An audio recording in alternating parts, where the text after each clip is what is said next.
ZNS Total Sports is brought to you by 4th Terrace Diagnostic Center.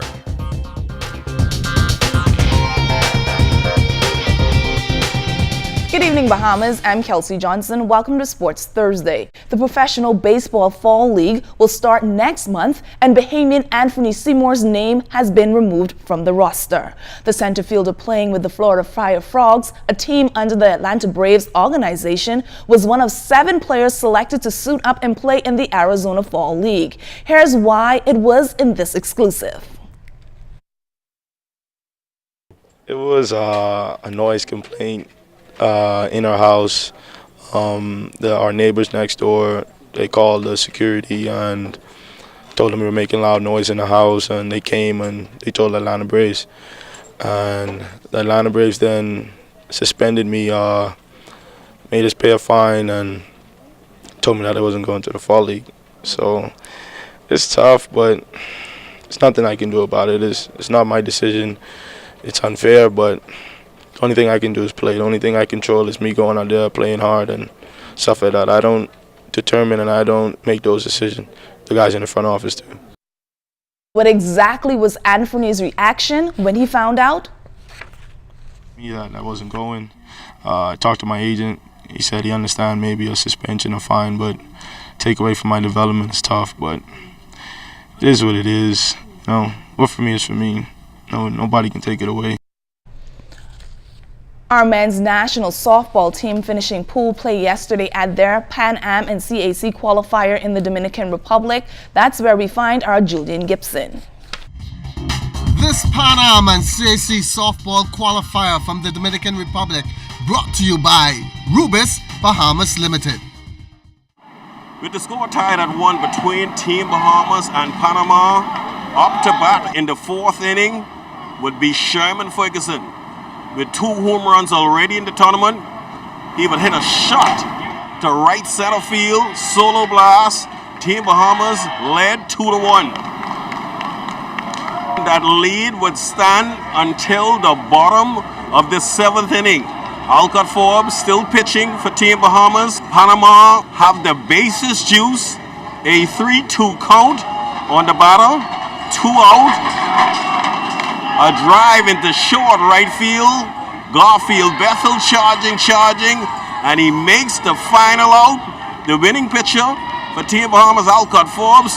Boy, this one was close. Well, that was a very good time to show the countries what the Bahamas is made of, and also a very good time for me to show my teammates that once given an opportunity, we can make our country proud by doing the honorable thing and win.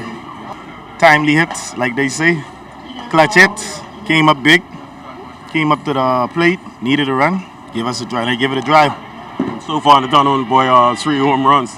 Yeah, you know, they're doing what they know how to do. Having fun, hitting them long. Alcott struck out 7 batters in the ball game, and he was elated that Team Bahamas picked up their 3rd win in the tournament. Well, that's what senior fellas do. You know, we have to stand up to adversity is. You know, you can't lose focus. Always have to remember what is the purpose for the tournament, the reason for being here, and I'm getting over the hump.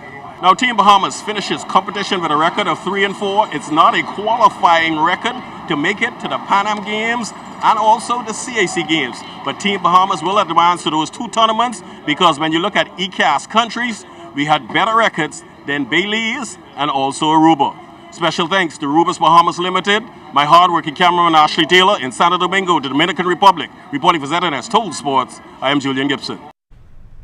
Thank you so much, Julian. When he is not in the front of the camera as a tennis broadcaster, the former professional player Mark Knowles is watching from the stands. Here's why.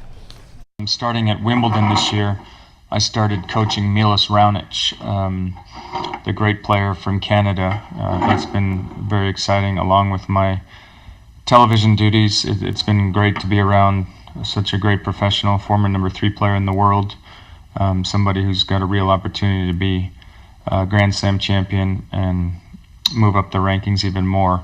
So that's been exciting. Unfortunately for him, he's been injured all summer since Wimbledon, so he's just trying to get back, get his health back, and hopefully we can, get back together and get things going. so that he can have a strong 2018. I think I was always a pretty analytical player, even while I was playing, kind of studied the game. So I think coaching was a natural progression, really. Just the downside of coaching, obviously, was the travel.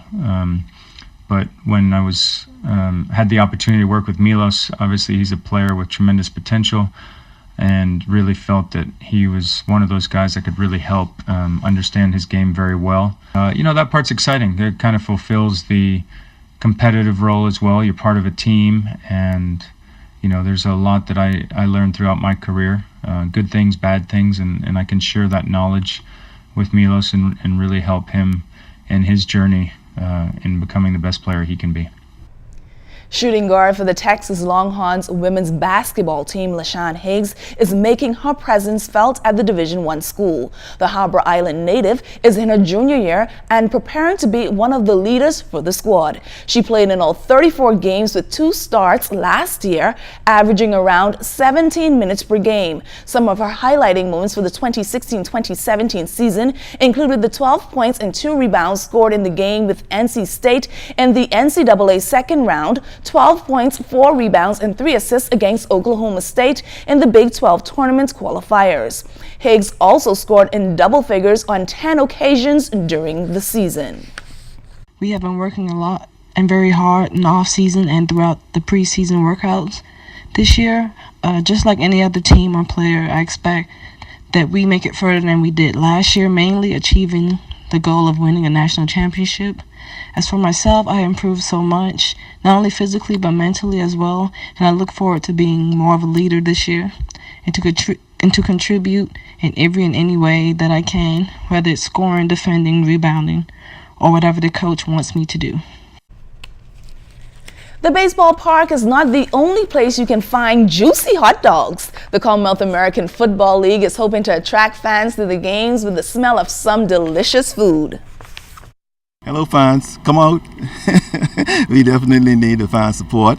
What we have actually done this year, we've sent out letters to the schools, to the clubs in the schools who are interested in wanting to sell some of the products, because we know, like the Key Club, the Key Onettes, Hands for Hunger, we often see them at Harbor Bay selling their little cookies or their cakes. So we have actually sent an invite for them to set up tents. We'll set up tents for them to come in and sell their goods right there on the field whilst we're playing. So we are waiting for feedback for that. Hopefully that not only would the clubs come in, but the persons who are looking to purchase their goods to come into the field and build our fan base also from that. Darts is not one of the popular sports in the Bahamas, but if you were to follow the Nassau Darts Association, one will wonder why it's not in the top ranking. My last count, there was 14 venues. This year I'm not 100% sure, because we did have 26 teams up to one point. Sometimes you have 2 teams, 3 teams playing out of one venue. We've got 22 teams this year, which is a drop, but hopefully the caliber of shooting will pick up. But we shoot from the east, as far as by Elizabeth Estates, out to almost Carl Harbor. We shoot out to the south as far as Backyard. So we're covered across the street to Cricket Club. We shot out here, 2 different venues out here in Arawaki last year. So we've got a number of venues. There's roughly 300 players or registered members into the Nassau Dart Association. That's all the time we have for sports. I'm Kelsey Johnson.